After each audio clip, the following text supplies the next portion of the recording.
Aquella noche se la pasó sin dormir. Sentía que se le había apagado por dentro la luz, dejándola sola en medio de la oscuridad. ¿Hacia qué parte extender los brazos? ¿De dónde podía extraer la seguridad para seguir avanzando si la rodeaba una inesperada fealdad?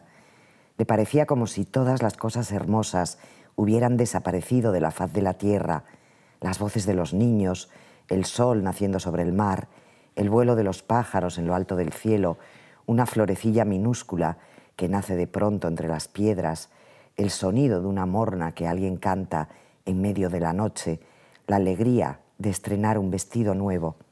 Tenía que seguir caminando en medio de aquel nuevo mundo hostil y no sabía cómo hacerlo.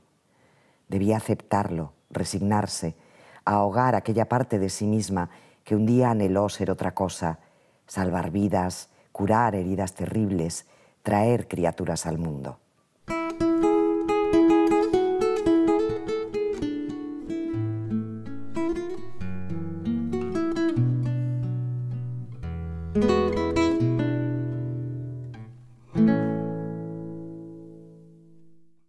Güey, en clave de fondo vamos a falar dun gran libro, El paisaxe nuestro, de Vanessa Gutiérrez, e vamos a falar del cola autora e con Rubén Vega, un historiador que, dende múltiples perspectivas, dende a Universidade de Oviedo, está sacando adelante un gran traballo de recuperación de lo que podríamos llamar memoria colectiva, memoria histórica.